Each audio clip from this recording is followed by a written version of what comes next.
Hello বন্ধুরা, আমি শাকগন্ডিল। আজকে এই ভিডিওতে বেশ কিছু সিনেমা সংক্রান্ত আপডেটস আপনার সঙ্গে শেয়ার করব। প্রথম আপডেটটা ববি দেওয়ালের সোলজার ছবিটা সিকুয়ালকে কেন্দ্র করে।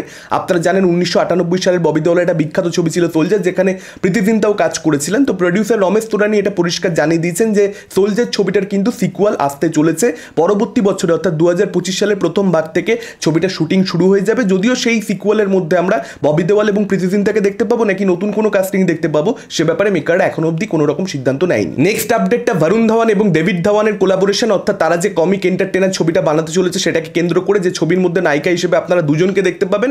একজন হচ্ছেন শ্রীলীলা আর একজন হচ্ছেন মৃণাল ঠাকুর। তো এই ছবিটার টাইটেল কি হবে সেটার ব্যাপারে আপডেট এসছে।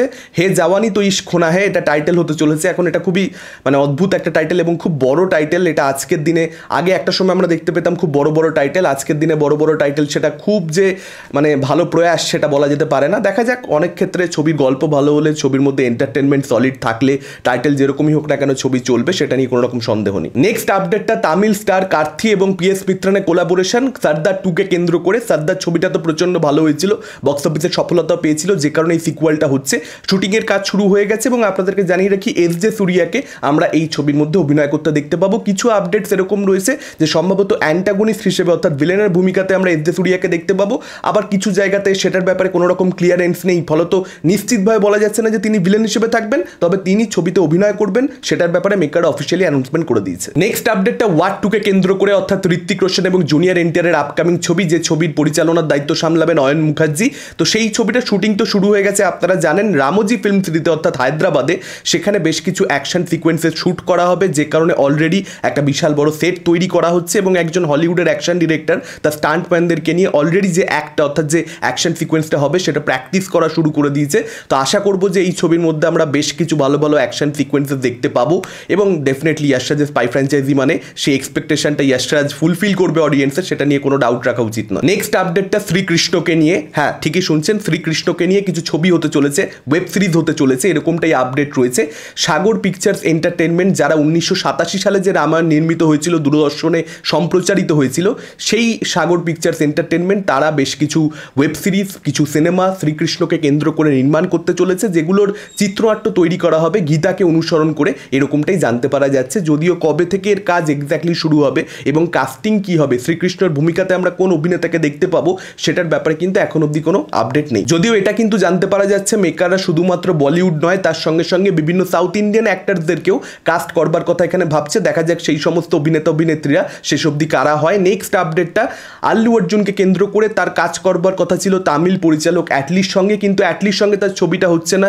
কেন, কি বৃত্তান্ত, সেটা আমি অলরেডি ডিসকাস করেছি একটা আপডেট ভিডিওতে। যারা আমার চ্যানেলের নিয়মিত দর্শক তারা খুব ভালো মতো জানবেন। তো এখন যেটা জানতে পারা যাচ্ছে, অ্যাটলি না হলেও একজন তামিল পরিচালকের সঙ্গে সম্ভবত আল্লু অর্জুন কাজ করতে চলেছেন। একটা কোলাবোরেশন এখানে আমরা তেলেগু স্টার এবং তামিল ডিরেক্টরের মধ্যে হতে দেখতে পেতে চলেছি, সম্ভবত নেলসনের সঙ্গে, অর্থাৎ জেলার ছবিটার যিনি পরিচালক, এছাড়াও দারুণ দারুণ ছবি বানিয়েছেন ডক্টর কোলামবু কোকিলা, সেই পরিচালকের সঙ্গে সম্ভবত আল্লু অর্জুন একসঙ্গে কাজ করতে চলেছেন।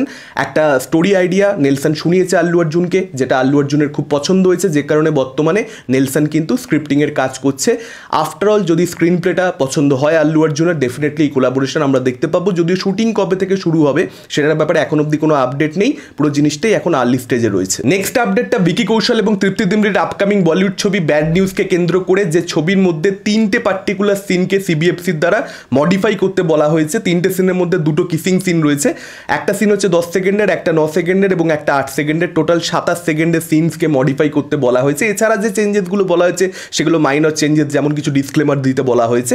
তো টোটাল 2 ঘন্টা 22 মিনিটের ছবি হবে, এটা 142 মিনিটের ছবি হবে। নেক্সট আপডেটটা শাহরুখ খানের আপকামিং ছবি কিংকে কেন্দ্র করে, যে ছবির মধ্যে আপনারা শাহরুখ কন্যা সোহানা খানকেও দেখতে পাবেন। পরিচালক হচ্ছেন সুজয় ঘোষ। সেই ছবিটাতে অভিষেক বচ্চনকে আমরা ভিলেনের ভূমিকাতে অভিনয় করতে দেখতে পাবো। সেই আপডেটটা তো অলরেডি আপনারা পেয়েছেন। যেটা আজকে আপডেট সেটা হচ্ছে শুধুমাত্র অভিষেক বচ্চনকে নয়, বরং এখানে কিন্তু মাল্টি ভিলেন্স থাকবে, অর্থাৎ অনেকগুলো ভিলেন্স থাকবে ছবির মধ্যে। অভিষেক বচ্চনের ভিলেনটা ডেফিনেটলি সেই ক্যারেক্টারটাই প্রধান ভিলেন, কিন্তু তাছাড়াও আরও অনেক ভিলেন্স থাকবে যাদেরকে শাহরুখ এবং সোহানাকে হারাতে হবে কোথাও একটা ছবির মধ্যে, এবং প্রাগ লন্ডনে এই ছবিটার শুটিং হবে এরকমটা জানতে পারা যাচ্ছে। এবং 2025-এর শেষ ভাগে অথবা 2026-এর শুরুর দিকে ছবিটা মুক্তি পাবে এরকমটাই বলা হচ্ছে। অর্থাৎ আমরা এরকমটা দেখতে পেতেই পারি যে 2025-এও শাহরুখের কোনো ছবি মুক্তি পেল না। তো শাহরুখ খানের যারা ফ্যান, যেরকম আমিও, তো আমাদের জন্য একটুখানি মানে চাপের ব্যাপার, এতদিন আবার সেই শাহরুখ 2 বছর 3 বছরের গ্যাপ নিচ্ছে। হ্যাঁ, যখন আসছে কাঁপিয়ে দিয়ে চলে যাচ্ছে, কিন্তু গ্যাপ তো নিচ্ছেই। সেই দেখা যাক, ঠিক আছে, যখনই আসুক ছবিটা ভালো হওয়া নিয়ে কথা। আপনাদের কি মতামত এই আপডেটসগুলোকে কেন্দ্র করে? কোন আপডেট নিয়ে আপনারা সবচেয়ে বেশি এক্সাইটেড? ডেফিনেটলি সেটা আপনারা কমেন্ট করে জানাতে পারেন। এই ভিডিওটা ভালো লাগলে লাইক করতে পারেন, শেয়ার করতে পারেন। আমাদের চ্যানেল নতুন হলে চ্যানেলটাকে অবশ্যই সাবস্ক্রাইব করতে পারেন। আজকের মতন টাটা, চোখ রাখুন পরবর্তী ভিডিওতে।